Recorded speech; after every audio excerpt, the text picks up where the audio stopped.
நான் இன்னைக்கு பார்த்ததில்ல, அமெரிக்காவில் 60% பேர் ஓலைச்சுவடி பார்த்துருக்காங்க. கைரேகைக்கு அவ்வளோ முக்கியம் சார்.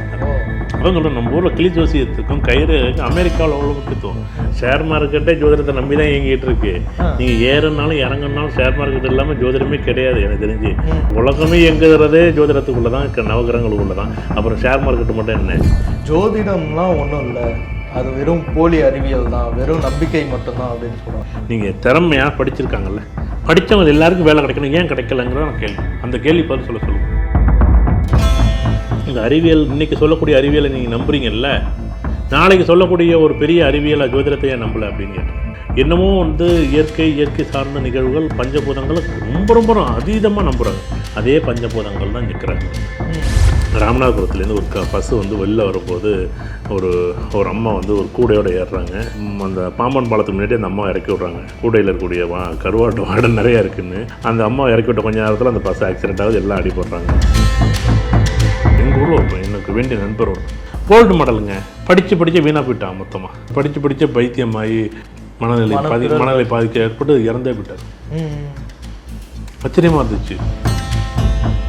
ஜோதிடத்தின் பரிணாம வளர்ச்சி ஏஎல்பி ஜோதிடம். ஏஎல்பியில் படிங்க, உங்கள் வாழ்க்கை உங்கள் கையில். இப்போ நம்ம பேசிகிட்டு இருக்கும்போது சொன்னீங்க அமெரிக்கா போயிருந்தப்பையும் ஏஎல்பி பற்றி தெரியுதுன்னு. பொதுவாகவே சொல்லுவாங்களா சார், இந்த ஜோதிடம் ஜாதகம்லாம் இந்தியாவில் மட்டும்தான் பார்க்குறாங்க, வெளிநாட்டிலலாம் பார்க்குறது இல்லைன்னு. அடுத்த கேள்வியும் அதுதான், ஜோதிடம்லாம் வெளிநாட்டில் பார்க்குறாங்களா என்ன? இந்த மனிதர்கள் எங்கெங்கெல்லாம் இருக்காங்களோ, உலகம் எங்கெங்கே எல்லாம் பரவி இருக்கோ, உலகத்தில் மக்கள் எல்லா இடத்துலையும் காலங்கிற ஒன்று இருக்கானே இருக்குது, எதிர்காலம்னு ஒன்று இருக்கானே இருக்குது. எதிர்காலத்தை பற்றி புரிஞ்சுக்கணும் தேடல் இருக்கானே எல்லாருக்குமே இருக்குது. சில பேர் அதை நம்புறதும் நம்பாதும் அவங்களோட தனிப்பட்ட விருப்பு. ஆனால் எதிர்காலத்தை பற்றி அறிஞ்சிக்கிறதுக்கு நான் அமெரிக்கா டெஸ்லா காரில் போயிட்டுருக்கேன். நண்பர்கிட்ட கேட்டேன், கூகுள் மேப்பில் பார்த்துட்டு, சார் இந்த ரோடு டிராஃபிக்காக இருக்குது சார், இந்த ரோடு சூப்பராக இருக்குது சார், இந்த ரோட்டில் போயிடலாம் அப்படின்னு முடிவு எடுத்தார். சூப்பர், நன்றியா, ரொம்ப சந்தோஷம், பரவாயில்லையே, அறிவியல் வளர்ச்சி பெரிய வளர்ச்சியாக இருக்குது அப்படின்னு கேட்டேன். நான் ஒன்று கேட்குறேன், அவர் பெரிய நிறுவனத்தில் பெரிய உயர்த்த பதவியில் இருக்கக்கூடியவர். நான் ஒரு கேள்வி கேட்குறேன், தப்பான வச்சுக்க வேண்டாம் அப்படின்னு. என்ன சார் அப்படின்னாரு. நாளைக்குள்ளே மேப்பை போடுங்களேன் அப்படின்னு. எப்படி நாளைக்குள்ளே மேப்பை போடுங்களேன் அப்படின்னு கேட்டேன். சார் என்ன சார் விளையாடுறீங்களா சார் அப்படின்னாரு. ஏன் என்ன நாளைக்குள்ளே மேப்பெல்லாம் போட முடியாது உங்களுக்கு தெரியுமில்ல? ஆமாம் தெரியுமில்ல. அப்போ நாளைக்கு ஒன்றால் பார்க்க முடியுமா முடியாதா அப்படின்னு கேட்டேன். முடியாதுல்ல, ஆனால் ஜோதிடத்தில் முடியுது. இன்னும் அடுத்த 3 வருஷத்துக்கு நீ எப்படி திட்டமிடணும்னு ஒரு வழிகாட்டுறதுக்கு ஒரு பெரிய ஒரு வாய்ப்பு இருக்கு. நீ ஏன் அதை மட்டும், இந்த அறிவியல் இன்றைக்கி சொல்லக்கூடிய அறிவியலை நீங்கள் நம்புறீங்கல்ல, நாளைக்கு சொல்லக்கூடிய ஒரு பெரிய அறிவியலை ஜோதிடத்தை ஏன் நம்பலை அப்படின்னு கேட்டேன். ஆமாம் சார், மக்கள்லாம் நம்புறதை நம்பாதான் அவங்க விருப்பம். சரி, இப்போ நான் பார்த்ததில் நான் அங்கே தேடலில் இருக்கும்போது என்னென்னா, அந்த நாட்டில் இருக்கக்கூடிய ஜோதிட முறைகள் அல்லது கணிப்புகள் எப்படி இருக்குது.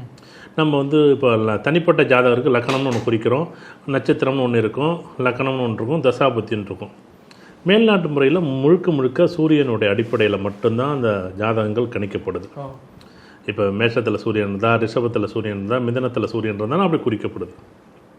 சரி, நான் என்ன நினச்சேன், ஒரே ஒரு தடவை இவங்க ஃபஸ்ட்டு அவங்க என்ன சொல்கிறாங்க, ஒரு பக்கம் நம்புறது ஒரு பக்கம், நம்பாத ஒரு பக்கம். எல்லாருக்குமே என்னமோ இயற்கை சார்ந்த நிகழ்வுகள் பஞ்சபூதங்களை ரொம்ப அதீதமாக நம்புகிறாங்க. அதே பஞ்சபூதங்கள் தான் கிரகங்கள். அதே நீர் நிலம் நெருப்பு காற்று ஆகாயம் பஞ்சபூத தத்துவங்கள் தான் இந்த ஜோதிடம். அங்கே தலையிலேருந்து கால் வரைக்கும் 12 கட்டமாக கொடுத்துருக்கு. எல்லாமே இந்த ஜோதிடமும் மனிதனுடைய வாழ்க்கையும் ஒத்து போகுது. அப்போ என்ன பண்ணுறோம் அப்படின்னா, இந்த பிறந்த டேட் ஆஃப் பர்த் இருக்குது, டைம் அப்படிங்கிறது ஒவ்வொரு இடத்துக்கும் மாறுது. அப்போ அவங்க இந்த டைம் மாற்றம் இருக்குது பாருங்கள், அதனால் ஏற்ற இருக்க நிறைய இடத்துல ஒரு நடக்கிறதும் நடக்காமல் இருக்கிறதும் ஒரு மாற்றத்துக்கு உட்படுது. லக்கணம் ஒன்று குறிக்கிறது இல்லை, அது வேறு விஷயம். ஆனாலும் இந்த பிறந்த ஜாதகத்துக்கு ஒரு பெரிய மாற்றம் இருக்குது. ஆனால் அங்கே அதிகமாக பார்க்கப்படுது டேரட் கார்டு இருக்குது பாருங்கள். அமெரிக்காவில் ஆச்சரியமாக இருந்துச்சு சார். போனோன்னு ஒரு கேள்வி வைப்பேன் சார், அதுக்கு டக்குன்னு பதில் வந்துடும் சார். இப்போ டேட்டா பர்த் கொடுத்து டைம் கொடுத்து நீ எந்த ஊரில் பிறந்தான்னு அதுக்கு அச்சரேகை இருக்கிற லாக்டியூட்லாம் போட்டு போகுது, அது ரெடி பண்ணுறதுக்குள்ளே போதும் ஆகிடுது. இப்போ என்ன நடக்குது, நீங்கள் பிரசன்னம் வர்றீங்களா, ஓகே இன்றைக்கி எப்படி சார் இருக்கும், ஓகே இன்றைக்கி நல்லா இருக்குது, இன்றைக்கி நல்லா இல்லை. பிரசன்னமாக ஒரு விஷயத்தை கேட்குறது ஒரு பக்கம், ஆருடமாக கேட்குறது ஒரு பக்கம், குறி சொல்கிறது குறி கேட்குறது, ஓலைச்சுவடிகளை கூடியது. நான் இன்றைக்கி பார்த்ததில் அமெரிக்காவில் 60% பேர் ஓலைச்சுவடி பார்த்துருக்காங்க. நான் பார்த்து சார் இங்கேருந்து போகிற இந்தியர்கள் ஃபாலோ பண்ணுறாங்களா இல்லை அங்கே இருக்க அமெரிக்கர்களே ஃபாலோ? இந்தியர்கள் நிறைய ஃபாலோ பண்ணுறது அது வேறு. அமெரிக்கர்களுமே அந்த நிறைய வந்து இந்திய ஜோதிடத்து மேலே பெரிய நம்பிக்கை இருக்குது. நீங்கள் ஒரு இப்போ கம்ப்யூட்டர் இன்ஜினியர் இப்போ உங்களை வந்து இன்ட்ரடியூஸ் பண்ணுறாரு, இதுமாரி ஒரு கமல் அப்படிங்கிற நம்பர், சாந்தகுமார் அப்படின்னு ஆனந்தன் ஒருத்தர் இருக்கார் அப்படின்னு சொல்கிறாரு. இப்போ இவர் வந்து கம்ப்யூட்டர் சூப்பர் பிடெக் முடிச்சிருக்கார் சார், அவர் கம்ப்யூட்டர் சயின்ஸில் எம்டெக் முடிச்சிருக்கார் சார், இவர் பிஎஸ்சி கம்ப்யூட்டர் சயின்ஸ் முடிச்சிருக்கார் அப்படின்னு சொன்னால் ஓகே பரவாயில்ல. ஆனால் அஸ்ட்ராலஜர்னு சொன்ன ஒரு நிமிஷம் எப்படி நான் ஒரு இடத்துக்கு போகிறேன், ஒரு முக்கியமான நபர் எல்லோரும் பேசிகிட்டு இருக்கும்போது எல்லாம் இந்தியன் அதாவது ஆங்கிலம் இருக்கக்கூடிய இடத்துக்கு போகும்போது இவர் அஸ்ட்ராலஜர்னு சொன்னோன்னா அதுக்கான மதிப்பு கூடுது. இப்போ பிடெக் படிக்கும்போது அது ஓகே படிப்புங்கிறாங்கல்ல, அதையும் தாண்டின ஒரு பெரிய வரமாக நினைக்கிறாங்க இந்த அஸ்ட்ராலஜர்னு சொல்லும்போது. ஒன்றும் இல்லை, நான் எல்லாருமே போனோன்னே இப்போ நம்ம ஒவ்வொரு ஊர்லேயும் இன்னொரு ஊருக்கு போகும்போது எமிக்ரேஷன் இருக்கும்ல, நம்ம நீங்கள் என்ன பண்ணுறா அப்படின்னோடனே நான் அஸ்ட்ராலஜி பண்ணுறேன், அஸ்ட்ராலஜர் அப்படின்னு சொன்னோன்னே மேலங்களையும் பார்ப்பாங்கல்ல. ஆனால் அமெரிக்காவில் பார்க்கல. இது அஸ்ட்ராலஜர், நீங்கள் எதிர்காலத்தை ப்ரிடிக்ட் பண்ணுற நீங்கள் தானே, அந்த ஆர்வம் இருக்குது அவங்களுக்கு. அதோட்டு அந்த நாட்டில் இருக்கக்கூடிய நிறைய நிகழ்வுகள் நம்மளை விட நான் பார்த்த நிகழ்வுகளில் ஒரு 12 நாள் நான் பார்த்த இதில் பெரிய ஆச்சரியம் வந்து எல்லாருக்குமே நான் பார்த்த ஆச்சரியம் வந்து மிகப்பெரிய அளவில் நமக்கு ஒரு பெரிய மதிப்பும் மரியாதையும் அங்கே இருக்குது. ஒன்று, அதேமாரி இந்த ஜாதகத்தை தாண்டி தற்காலிகத்தை ஒரு கேள்விக்கு ஒரு பதில் கிடைக்கணும். பிரசன்னமாக இருக்கலாம், அது ஆரோடமாக இருக்கலாம், அது நிமித்தத்தில் கூட நீங்கள் பலன் சொல்லுங்கள். குழப்பத்துக்கு இப்போ ஒரு டாக்டர்கிட்ட போனால் உடனே ஒரு மாத்திரை கொடுக்குறோம்ல, இப்போ நீ உடனே இதை சாப்பிடு அப்படின்னா நம்ம என்னென்ன எதுன்னு கூட கேட்குறது நேரம் இல்லை. அப்படி இருக்கும்போது டாரட் ரீடிங் எனக்கு ஆச்சரியமாக இருந்துச்சு. டாரட் ரீடிங் அவ்வளோ, கைரேகைக்கு அவ்வளோ முக்கியம் சார். அதான் சொல்கிறேன், நம்ம ஊரில் கிளி ஜோசியத்துக்கும் கைரேகைக்கும் அமெரிக்காவில் அவ்வளோ முக்கியத்துவம். நான் பார்த்ததில்ல, நான் வந்து அப்படி தரப்பு மக்களை தான் நான் பார்த்துருக்கா கூட வாய்ப்பு இருக்குது சார். ஒரு பக்கம் நம்பாதவங்க இருக்காங்க, அது ஒரு பக்கம் இருக்கட்டும். நான் சந்தித்த நபர்களில் நிறைய வந்து கைரேகை வந்து நம்பக்கூடியவர்கள். நான் கேட்குறேன், நீங்கள் வந்து இவங்க எதெல்லாம் நம்புகிறாங்க, கைரேகைன்னு ஒன்று இருக்குது, அதை பற்றி நாங்கள் நிறைய விஷயம் அனலைஸ் பண்ணுறோம். அதேமாரி நாங்கள் வந்து இதுமாரி ஜோதிடத்தில் வந்து டேட்டா பர்த் டைமை பற்றி கொடுத்தா இது வந்து ஒரு பெரிய ரூட் மேப் மாதிரி பார்க்குறோம் அப்படின்னு சொல்கிறாங்க. நல்ல ஒரு பெரிய ஆச்சரியம். நம்மளுடைய ஜோதிடம் மாதிரி பெரிய அங்கீகாரம் இருக்குது. அது ஏஎல்பியை பற்றி தெரிஞ்சிருக்கு, ஓரளவுக்கு தெரிஞ்சிருக்கு அவங்களுக்கு. அதுவே ஆச்சரியம் தான். நான் குறிப்பிட்ட நபர்களை சந்திக்கும் போது பரவாயில்ல, அந்த லக்கணம் வளரும் அப்படின்னு சொல்கிறாங்க, அப்படி தானே அப்படின்னு சொன்னாங்க. ஆமாம் அப்படின்னு தான் சொன்னேன். பரவாயில்ல, நல்ல வளர்ச்சி அப்படின்னு நம்ம நினச்சிக்கிட்டோம். இப்போ ரீசெண்டாக வந்து ஒரு ஃப்ளைட் ஆக்சிடெண்ட் ஆச்சு, அதுலேருந்து மக்கள்லாம் இறந்து போனாங்க. இப்போது ஒரு ஜாதகம் ஒரு மனிதனுக்கு வந்து தனிப்பட்ட ஒரு விஷயம் ஒவ்வொருத்தருக்கும் அது மாறும்னா அப்போ அங்கே இருக்கிறவங்களுக்கெல்லாம் மாறி இருக்கணும்ல, அது எப்படி எல்லாருக்கும் அது பொருந்தும்?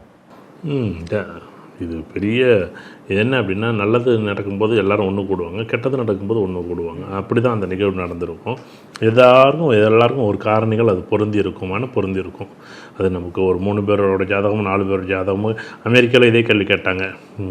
அந்த 300 பேர் எப்படி வந்து இது வந்து இப்படி நடந்துச்சு, ஒரே மாதிரி நடந்திருக்கு அப்படின்னு கேட்டாங்க. ஆமாம், அவங்களுக்கு எல்லாருக்குமே ஒரே மாதிரியான அமைப்பு இருந்தால் தான் அவங்க சேருவாங்க.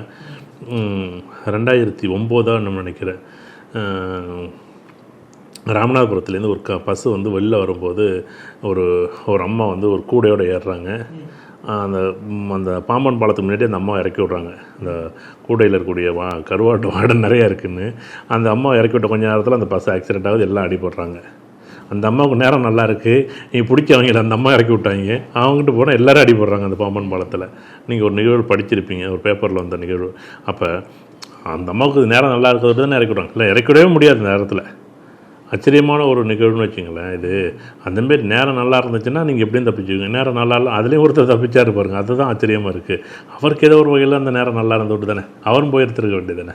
அந்தமாரி கிரக அமைப்புகள் ஒன்று கூடனா தான் நல்லது, ஒன்று கூடனா தான் நல்லது நடக்கும், கெட்டது ஒன்று கூடனா கெட்டது நடக்கும். இப்போ ஏஎல்பியில் வந்து அவங்களோட ஜாதகத்தை நம்ம போட்டு பார்த்தோன்னா அவங்க இறக்க போகிற நேரங்கிறத கண்டுபிடிச்சிருக்கலாமா? இல்லை, இப்போ உதாரணத்துக்கு இந்த நேரத்தில் இவங்களுக்கு பாதகமான செயல்கள் நடக்கக்கூடிய காலம், கண்டம்னு சொல்கிறோம்ல, விபத்துன்னு சொல்கிறோம்ல, இந்த நேரத்தில் ஆபத்துன்னு சொல்கிறோம்ல, அந்த மாரி தான் நம்ம அனலைஸ் பண்ணுறோம். தனிப்பட்ட முறையில் யாரையும் வந்து பிறப்பு மட்டும் நாங்கள் ஆய்வே பண்ணுறதில்லை. பொதுவாகவே என்ன பார்க்க முடியும். இப்போ 3ஆம் அதிபதி 8ல் 8ஆம் அதிபதி 3ல் இருந்துச்சுன்னா மரணத்திற்கு ஒப்பான கண்டங்கள் அப்படின்னு சொல்லிடலாம். எல்லாரும் அப்படி தான் இருந்திருக்கும். அப்படி இருந்ததோடு தான் அப்படி ஒன்று சேருவாங்க, இல்லைன்னா சேர மாட்டாங்க. நிறைய பேர் நான் பார்த்துருக்குறேன். நிறைய பேர் நம்ம ஃப்ளைட்டை மிஸ் பண்ணுறதும் சரி, நிறைய பேர் வாய்ப்புகளை மிஸ் பண்ணும்போதும் நல்லதுக்கும் வாய்ப்பு மிஸ் பண்ணுவாங்க, கெட்டதுக்கும் வாய்ப்பு மிஸ் பண்ணுவாங்க. அதை விட்டு நம்ம இது நல்லது இது கெட்டதுன்னு முடிவே பண்ண முடியாது. அதை விட்டு அதுக்கு எல்லாருக்கும் முன்னேற்ற தொடர்பு இருக்குமோ தொடர்பு இருக்கும். இப்போ தனிப்பட்ட ஒவ்வொருத்தரோட ஜாதகங்கிறத தாண்டி இந்த கூட்டு கர்மா அப்படி எதுவும் அப்படியெல்லாம் ஒன்றும் கிடையாது. தனிப்பட்ட ஜாதகம் உங்கள் ஜாதகம் என்னமோ அதுக்கு என்ன அப்படின்னா ஷேர் மார்க்கெட்டை பற்றி ஆய்வு பண்ணேன். அதில் வந்து நட்சத்திரம், கிரகம், பாவகம், திதி, யோகம், கரணம், நட்சத்திரம், யோகம் இதெல்லாம் ஆய்வு பண்ணேன். இந்த நட்சத்திரம் வர அன்னைக்கு இந்த கிழமையில் ஷேர் மார்க்கெட் ஏறும் அப்படியெல்லாம் நான் பார்த்ததில் நிறைய அதை பற்றி பேசுகிறது நிறைய பேசணும். அப்படி பேசும்போது ஒன்றும் முழுசான தீர்வு எட்டப்படலை. அப்போ வந்து நிஃப்டி சென்செக்ஸ் வந்து எப்படி இருக்கும், நிஃப்டி எப்படி இருக்கும், நிஃப்டி 50 எப்படி இருக்கும், கால் ஆப்ஷன் புட் ஆப்ஷன் எப்படி இருக்கும் அப்படின்னு நிறைய ஆய்வு பண்ண ஆரம்பித்தோம். இதில் வந்து பொதுவான நிகழ்வுகள் ஒரு பக்கம் இருந்தாலும் கூட இப்போ கிரகங்களோட வலிமையை பார்த்தோம், நட்சத்திரங்களோட வலிமைகள், அதாவது அந்த நேரத்தில் ஸ்ட்ரென்த் என்ன அப்படிங்கிறதுக்காக ஒரு கால்குலேஷனில் பார்த்தோம். இப்படியெல்லாம் பார்க்கும்போது ஒரு நிலை ஏற்பட்டுச்சு. ஆனால் எனக்கு அதுக்கு மேலே என்ன நடந்துச்சு அப்படின்னா இதெல்லாம் பார்த்து ஒரு தீர்வு வர்றதுக்கு இது நான் இப்போ சொன்னதை வந்து நான் முழுசாக கூட சொல்கிறேன்னா 100 புக்கு எதுனா எவ்வளோ மெட்டீரியல் இருக்குமோ அவ்வளோ மெட்டீரியல். பூரட்டாதி நட்சத்திரம் வர அன்னைக்கு ஷேர் மார்க்கெட் ஏறும். அதுவும் திங்கட்கிழமை பூரட்டாதி நட்சத்திரம் வர அன்னைக்கு ஷேர் மார்க்கெட் ஏறும். அன்றைக்கி ஏறினா 10 நாள் ஏறி இருக்குது, 10 நாள் இறங்கியிருக்கு. இப்போ நீங்கள் எப்படி எடுத்துக்குவீங்க? சார் வியாழக்கிழமை மட்டும்தான் சார் இன்றைக்கி அனுச நட்சத்திரம் வந்து வியாழக்கிழமை வந்துச்சுன்னா படு பயங்கரமாக ஏறும் சார், அன்றைக்கி படும் பயங்கரமாக இறங்கியிருக்கு. அப்போ அதான் சொல்கிறேன், இந்த மாதிரி ஒரு 100 புத்தகம் எழுத வேண்டிய கண்டென்ட் அது. அதனால் சொல்ல முடியலைங்கிறத அப்படி முடிச்சுக்கிறேன்னு வச்சுங்களேன். இப்போ என்ன அப்படின்னா இதெல்லாம் ஆய்வு பண்ணி பார்த்துக்கிட்டு இருக்கும்போது இதில் இருக்கக்கூடிய ஒரு சில பாயிண்ட் கிடைக்குது. அதுலேருந்து எனக்கு எல்லாமே ஆய்வு பண்ணால் தானே பண்ண முடியும். அப்போ நான் என்ன பண்ணுறேன், கடைசியாக வரும்போது ஒரு தனிப்பட்ட மனிதனோட வாழ்க்கையில் இப்போ உங்கள் ஜாதகம் இருக்குது. உங்கள் ஜாதகங்கிறது கன்ஃபார்மாக உண்மை. அவங்க டேட்டா பொறுத்து, டைமாக பொறுத்து, பிளேஸாக பொறுத்து ஓரளவு உண்மை தான். சரி, இன்றைக்கி பணம் வருமோ வராதா அப்படின்னு பார்த்தா போதும்ல. நான் என்ன பண்ணுறேன், எனக்கு பணம் வர்ற அன்றைக்கி எனக்கு நல்லா பணம் வரும்னு தெரிஞ்ச கம்பெனியில் எந்த ஷேர் மார்க்கெட்டு இறங்குமோ அதில் நான் இன்வெஸ்ட் பண்ணேன். ஆனால் அன்றைக்கி பணம் வந்துச்சு. எனக்கு என்றைக்கு பணம் வராதோ அன்றைக்கி நல்ல கம்பெனியில் அனலைஸ் பண்ணேன். அன்றைக்கி அந்த கம்பெனி ரொம்ப லோ மார்ஜினாக போச்சு, மொத்தமும் போயிட்டு. இப்போ என் ஜாதகத்தை நான் அறியணுமேனு அதை சொல்ல வர்றேன். எப்படி நல்ல கம்பெனி ஆனால் இன்றைக்கி பணம் வரவே வராது, நல்ல கம்பெனியில் கொண்டு பணம் போட்டால் வரணும்ல. ஆனால் அன்றைக்கி அந்த கம்பெனி என்ன பண்ணுது, இறங்குது. இன்றைக்கி வந்து பணம் நீ வந்தே தீரும். அன்னைக்கு எந்த கம்பெனி ஒன்றுக்குமே ஆகாத ஒரு கம்பெனி இருக்கு பாருங்க, அந்த கம்பெனியில் இன்வெஸ்ட். ஆனால் அந்த கம்பெனி அன்னைக்கு மட்டும் அது ஏறுது, ப்ராஃபிட் கொடுக்குது. அப்போ தனி மனிதனுடைய ஒரு ஜாதகம் பலமாக இயக்குது. அப்போ கூட்டு கர்மாங்கிறது நம்ம இந்த இடத்துல எடுத்துக்க வேண்டிய அவசியமே இல்லை. தனிப்பட்ட முடிவுகள் மட்டும்தான். உங்கள் ஜாதகம் இங்கே தான், உங்கள் அப்பா ஜாதகம் உங்கள் அப்பா, உங்கள் அம்மா ஜாதகம் உங்கள் அம்மா, உங்கள் பிள்ளை ஜாதகம் பிள்ளை. நிறைய பேர் கேட்பாங்க, ராஜராஜ சோழனுக்கும் ராஜேந்திர சோழனுக்கும் ரெண்டுமே வந்து ராகுட நட்சத்திரம் சார், இது இந்த ராகுட நட்சத்திரம் வந்தால் பெரிய ஆளாக வருமா அப்படின்னு கேட்பாங்க. ஏன்னா சதயமும் திருவாதிரையும் கும்பராசி சதய நட்சத்திரமும் அதுதான் சொல்லலை. ஒரு நட்சத்திரம் அதே சதய நட்சத்திரத்தை கஷ்டப்படுறவங்க எத்தனையோ பேர் நான் பார்க்குறேன்ல. யாரோ ஒருத்தர் மக நட்சத்திரம் மகம் ஜெகத்தை ஆளும் அப்படிங்கிற மாரி ஜெயலலிதா மட்டும் மகம் வரும், அது ஒன்று தான் மகம். அதுக்கு தசாபதி வேறு, அடுத்தடுத்த தசாபதியெல்லாம் நல்ல தசாபதிகள் வந்துச்சு. கே தசை முடிஞ்சிச்சு, அடுத்து சுக்கர தசை வந்துச்சு, அடுத்து சூரிய தசை வந்துச்சு, அடுத்து சந்திர தசை வந்துச்சு, செவ்வாய் தசை வந்துச்சு. உலகத்தையும் ஆட்டி படிச்சுட்டு தமிழ்நாட்டையும் ஆட்டி படிச்சுட்டு இருந்துச்சு அந்த அம்மா. அதொட்டு இவங்க தனிப்பட்ட ஜாதகம் தான் பேசும். உங்கள் ஜாதகம் உங்களுக்கு பேசும், என் ஜாதகம் எனக்கு பேசும். இதில் என்னென்னா இப்போ நீங்களும் நானும் நல்லா ஜாதகமாக இருந்துச்சுன்னா 2 பேர் சேர்ந்து ஜெயிப்போம். என் ஜாதகம் நல்லா இருந்துச்சுன்னா நான் மட்டும் ஜெயிப்பேன், உங்கள் ஜாதகம் தான் நீங்கள் மட்டும் ஜெயிப்பீங்க. 2 பேர் ஜாதகம் மோசமாக இருந்துச்சுன்னா அது ரெண்டும் ஒன்றுக்கும் அதான் சொல்லணும், உதவ கரண்ட் சொல்லுவோம் ஊரில். அதுமாரி தான் இந்த ஜாதகம். அது அமைப்பு அப்படி தான் சேரும், நேரம் சரியில்லைன்னு அப்படி தான் சேரும். நீங்கள் ஒன்று தலைவா, நீங்கள் ஒரு மரம் இருக்குது, கீழே அடிமரம் நல்லா வெட்டியாச்சு, அந்த மரத்தில் ஏறினா எப்படி இருக்கும்? கீழே விழும்புல விட மட்டும்ல. சரி, நல்ல மரமாக இருக்குது, அந்த மரத்தில் ஏறினா நல்லா இருக்குமா, நல்லா இருக்காதா? நல்லா இருக்கும். அவ்வளோதான் வாழ்க்கை. அந்த மரம்னு சொல்கிறது வாழ்க்கையோட நண்பர்கள். நீங்கள் எப்படி அந்த மரத்தில் எந்த மரத்தில் ஏறுறீங்கிறது நீங்கள் தான் முடிவு பண்ண முடியும். வெட்டப்பட்ட மரத்தில்ங்கிறது என்ன பண்ணும், நண்பர்கள் எப்படி இருப்பாங்க, உங்கள் நண்பர்களை வச்சு தான் நான் முடிவு பண்ண முடியும் நீங்கள் யாருன்னு. உங்கள் நண்பர்கள் நல்லா இருந்துச்சுன்னா நீங்களும் நல்லா இருப்பீங்க. நண்பர்கள் நல்லா இல்லைன்னா கண்டிப்பாக நீங்களும் அதுக்கு பெரிய அளவில் பாதிப்பு ஏற்படுத்தும். அதை விட்டு ரொம்ப கவனமாக இருக்கணும். நண்பர்கள் முடிவு செய்யும்போது ரொம்ப கவனம். நீங்கள் தெளிவாக ஒவ்வொருத்தரையும் செக் பண்ணிக்கிட்டே இருக்க முடியாதுல்ல. இப்போ உங்களுக்கு ஒரு பிடிச்ச மாதிரி ஒரு உதாரணமாக உங்களுக்கு வந்து ஒரு உதாரணமாக ஒருத்தர் தண்ணி அடிக்கிறான்னு வச்சுங்களேன். இப்போ நமக்கு பிடிக்குது பிடிக்கல, அவர் தண்ணி அடிக்கிறாருன்னு விட்டுடலாம். ஆனால் தண்ணி அடிக்கிறதால இருக்கக்கூடிய நல்லது கெட்டதை நம்ம சொல்லணும்ல, அந்த மாதிரி தான் நான் சொல்கிறேன். அவன்கிட்ட நம்ம வந்து சொன்னோம்னா கரெக்டு, நம்ம சொல்லலைன்னா நம்மளும் அது தப்பு தான். அதை நம்ம திருத்துறதுக்கான ஆள் கிடையாது, அவர் நல்லவர் கெட்டவரும் கிடையாது. ஒரு வார்த்தை நம்ம சொல்லி வைக்கலாம்ல. அவரே நம்ம ஒரு விஷயம் செய்யும்போது அவர் சொன்னார்னு வச்சுங்களேன், அது கரெக்டான ஆள். நம்ம செய்கிறதுக்கெல்லாம் சரின்னு சொன்னால் அது தவறான ஆள்.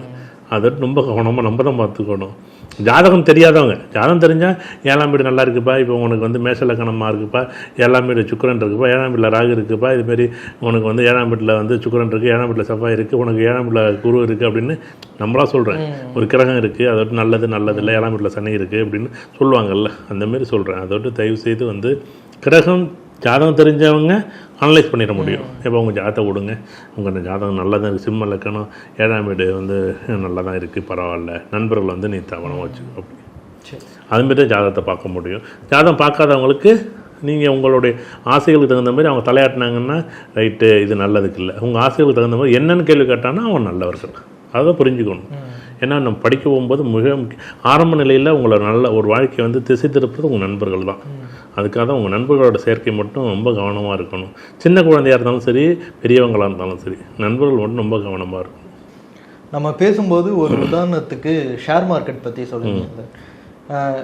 ஜோதிடம் பார்த்தோ இல்லை பலன் பார்த்தோ இல்லை வேற ஏதாவது ஆன்மீக ரீதியாவோ ஷேர் மார்க்கெட்டில் இன்வெஸ்ட் பண்ணுறவங்க இருக்காங்களா? பண்ணுறாங்க. முழுக்க பெரிய உலகமே அது இயங்கிட்டு இருக்கு. ஷேர் மார்க்கெட்டே ஜோதிடத்தை நம்பி தான் இயங்கிட்டு இருக்கு. நீங்கள் ஏறுனாலும் இறங்குனாலும் ஷேர் மார்க்கெட் இல்லாமல் ஜோதிடமே கிடையாது எனக்கு தெரிஞ்சு. சூரியனோ சந்திரனோ செவ்வாய் புதனோ சுக்கிரனோ சனி ராகு கேது இந்த நவக்கிரகங்கள் உலகமே கட்டுப்பாடு, உலகமே இயங்குறதே ஜோதிடத்துக்குள்ளே தான், நவக்கிரகங்களுக்குள்ள தான். அப்புறம் ஷேர் மார்க்கெட்டு மட்டும் என்ன, இவங்க பார்த்தாலும் சரி பார்க்கலாம். சில பேர் பார்த்துக்கிட்டு தான் 99% பார்க்குறாங்க, சில பேர் 99% இதுக்குள்ளே இருந்து தான் அதை பதிவு பண்ணுறாங்க, பார்க்குறாங்க. அவரவரோட ஜாதக நிலைகளுக்கு ஏற்ப அவங்கவுங்க தசாபுத்திகளுக்கு ஏற்ப அதை வந்து நல்லது கெட்டதான் அமையுது. அவங்க ஆய்வுக்கு உட்பட்டு அவங்க சம்பாதிக்கிறாங்க. நேரம் நல்லா இருக்கும்போது நல்லா சம்பாதிப்பாங்க, நேரம் நல்லா இல்லாத இருக்கிறதெல்லாம் போயிடும். அதுட்டு ஷேர் மார்க்கெட் பண்ணும்போது கவனமாக பண்ணுங்கள்.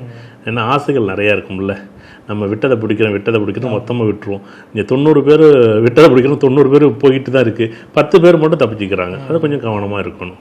ஷேர் மார்க்கெட்னா மட்டும் தனி கவனம் செலுத்துவோம். ஐயா எங்கள்கிட்ட கொஞ்சம் பொறுமையாரு, நீ ஜோதிடம் ஃபஸ்ட்டு படி, ஜோதிடத்தை புரிஞ்சுக்க, உன் வாழ்க்கை என்ன நீ முடிவு பண்ணு. இப்போது இன்னொரு கமெண்ட் ஒன்று வந்துச்சு சார், கொஞ்சம் இதாக இருக்கிறது தான். இப்போ ஒருத்தரை கோர்ட்டில் குற்றவாளி கொண்டுலாம் நிப்பாட்டுறீங்க. இப்போ நீங்கள் போய் ஜோதிடம் பார்த்து இல்லை ஒரு ஜாதகத்தில் வந்து ஒரு கொலை செஞ்சுருக்க மாட்டார் அப்படின்னு வருதுன்னு வைங்க, இல்லை இவர் தான் கொலை செஞ்சார் அப்படின்னு சொன்னால் அதை ஜட்ஜு ஏற்றுக்குவாரா அப்படின்னு கேட்டு அந்தளவுக்கு நம்ம இன்னும், ஏன்னா நான் பொதுவாகவே இது இயற்கை என்ன அப்படின்னா, இந்த அறிவியல் இன்னமும் இந்த ஜோதிடத்தை ஏற்றுக்கலை. இன்னமும் வந்து ஒரு தூரமாக இருந்து பார்க்கக்கூடிய இடத்துல இருக்கிறோம். ஆனாலும் அதுக்கான காலம் கூடிய விரைவில் வரும் என்னை பொறுத்தளவுக்கு. ஏன் அப்படின்னா நிறையா கோர்ட்டு கேஸில் வந்து, நிறையா போலீஸ் கேஸில் வந்து குற்றவாளிகள் கண்டுபிடிக்கும்போது உண்மையிலே இவர் குற்றவாளி இல்லைங்கிற இடத்துல சொல்ல முடிஞ்ச இடத்துல, நிறைய பேருக்கு சொல்ல முடிஞ்ச இடத்துல இருக்குது இந்த ஜோதிடம். அது வந்து ஒரு பொருள் காணாமல் போனப்போ கூட ஒன்றும் இல்லை, ரிஷப லக்கணமோ இல்லை சிம்ம லக்கணமோ இல்லை விருச்சிக லக்கணமோ இல்லை கும்ப லக்கணம் ஏஎல்பி லக்கணமோ இல்லை கோச்சாரத்தில் பிரசன்ன லக்கணமாக வந்துச்சுன்னா நீங்கள் பொருள் காணாமல் தான் வந்திருப்போம். சப்போஸ் அந்த நேரத்தில் நீங்கள் வந்து நீங்கள் யாரோ ஒருத்தர் பேர் சொல்கிறீங்கன்னு வச்சுங்களேன், அந்த பேரை வந்து உதாரணமாக, நான் என்ன தனிப்பட்ட பேரை இப்போ சொல்லக்கூடாதுன்னு வச்சுங்களேன். இப்போ யாரோ ஒருத்தரோட பேரை நீங்கள் கேட்குறீங்க, இவர் இந்தமாரி ஒரு குற்றம் இவர் மேலே திருடி இருக்காருன்னு சொல்லி குற்றம் வந்திருக்குப்பா நீ சொல்லு அப்படின்னு நீங்கள் என்னை கேட்குறீங்கன்னு வச்சுங்களேன். உண்மையில் அவர் ரிஷபமோ சிம்மமோ விருச்சகமோ கும்பமோ போனிச்சுன்னா ஆமாம் திருடி இருக்காரு தான், உண்மைதான். அது நீங்களாக இருந்தாலும் சரி நானாக இருந்தாலும் சரி அது அப்படி தான் செஞ்சுருப்போம். அப்போ தான் அந்த லக்கணமே வரும், இல்லைன்னா வராது. அது ஏற்றுக்கிறது உங்களுடைய, அது காவல்துறையோ இல்லை நீதிமன்றமோ, அது அவங்க விருப்பம். ஏன்னா எல்லாத்துலேயுமே இந்த ஜோதிடம்ங்கிறது அப்படி வந்து கேட்டிருக்காங்க அவங்க. இல்லை காவல்துறை தரப்பில் நிறைய நிகழ்வுகள் வேணால் இருக்கலாமே தவிர அந்த நீதிமன்ற லெவலுக்கு நமக்கு அதுக்கு, ஏன்னா அந்த இடத்துக்கு போகிறதுக்கான வாய்ப்புகளை இவங்க தானே அதை வந்து சொல்லணும். ஏன்னா இந்த வாதங்களை அவங்க எடுத்துக்கவே மாட்டாங்க. இது ஒரு சாட்சிகளாகவோ, ஏன்னா இது வந்து அதை வந்து எடுத்துக்கக்கூடிய இடத்துல அவங்க இருக்காது. ஏன்னா அது சாட்சிகள் நேரடியாக பார்த்துருக்கணும், நேரடியாக பேசியிருக்கணும், நேரடியாக சொல்லியிருக்கணும், இல்லை கையெழுத்து போட்டுறதை பார்த்தேன் அப்படின்னு அந்த சாட்சிகள் அடிப்படையில் தானே அங்கே தீர்ப்புகள் வழங்கப்படுதே தவிர இங்கே ஜோதிடத்தோட அடிப்படையில் தீர்ப்புகள் வழங்கப்படாது. இது ஜோதிடத்தோட தீர்ப்புகள் எங்கே தான் வழங்கப்படும்? நம்ம காலம் முடிஞ்சு மேலே ஒரு உலகத்துக்கு போகிறோம்ல, அதில் நீ நல்லது செஞ்சியா கெட்டது செஞ்சியான்னு அங்கே ஒரு கருப்புங்களை ஒருத்தர் வந்து சனி பகவான் வந்து சித்திரகுப்தன் யமதர்மராஜா எழுதுவார். அதில் இருக்கக்கூடிய நல்லது கெட்டது கண்டிப்பாக உண்டு. நான் பார்க்குறேன், நான் நம்புகிறேன். நான் வந்து ஏதோ வந்து படிச்சுட்டேங்கிறதுக்காக சொல்ல முடியாது. நான் பார்க்க முடியுது, என்னால் சொல்ல முடியுது. இங்கே நம்ம வந்து தீர்ப்புகள் வந்து அங்கே கடவுளோட தீர்ப்பு, இறைவனோட தீர்ப்பு அது ஒரு விதமாக இருக்கும். அதுக்கு நம்ம பயந்து நடந்தால் நல்லது, மனசாட்சிப்படி. இன்னொரு கேள்வி, கடவுள் நம்பிக்கை இல்லாதவங்க, ஜாதகத்தில் நம்பிக்கை இல்லாதவங்க, இல்லை ஜாதகமே இல்லாதவங்க, அவங்களும் வாழ்க்கையில் ஜெயிக்க தானே செய்கிறாங்க அப்படின்னு கேட்டிருக்காங்க. இது ரெண்டாக பிரிக்கணும். ஃபஸ்ட்டு கடவுள் நம்பிக்கை இல்லாதவங்க ஒரு பக்கம் விட்டுருவோம். ஜாதக நம்பிக்கை இல்லாதவங்க, நான் அதான் சொல்கிறேன்ல, அவங்களும் தலையிலேருந்து கால் வரைக்கும் தான் வைங்குது. அவங்க நல்ல முடிவு எடுக்கலாம், கெட்ட முடிவு எடுக்கலாம். அவன் ஜாதகம் நல்லா இருக்கும்போது, இப்போ உங்கள் அப்பா வந்து ஒரு 50 லட்ச ரூபா சொத்து சேர்த்து பேங்க்கில் கேஷ் வச்சுட்டு போயிட்டார். அதை நீங்கள் எடுக்கிறீங்களா எடுக்கலையா? நீங்கள் எடுக்க முடியுமா எடுக்க முடியாது? எடுக்க முடியும். அப்படி தானே வாழ்க்கை. அதேமாரி நீங்கள் ஏதோ ஒரு வகையில் எந்த ஒரு ஜென்மத்தில் நீங்கள் சேர்த்து வச்ச புண்ணியங்கள் உங்கள் வாழ்க்கையை வளப்படுத்தும். அது வரைக்கும் இருக்குன்னு சொல்லலாம், இல்லைன்னு சொல்லலாம். ஏதோ ஒரு காரணம் இல்லாமல் எதுவுமே நடக்காது. இவங்க ஆனால் சொல்லுவாங்க, நான் சாமி கும்பிடலாம்ல, டெய்லி கும்பிட்றாங்க.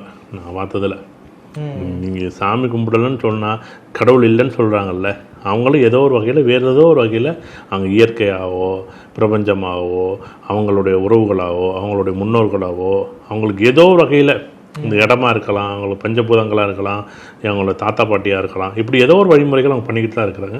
அந்த வழிமுறைகளை கடவுள் தான் நான் சொல்கிறேன். நீ கடவுள்னு உருவத்தை வச்சு தான் இது சிவலிங்கம், இது சிவபெருமான் அப்படின்னு உருவத்தை வச்சு தான் சிவபெருமான் இல்லை. நீ மண்ணை பிடிச்சி வச்சாலும் அது சிவபெருமான் தான், கல்லை வச்சாலும் சிவபெருமான் தான்.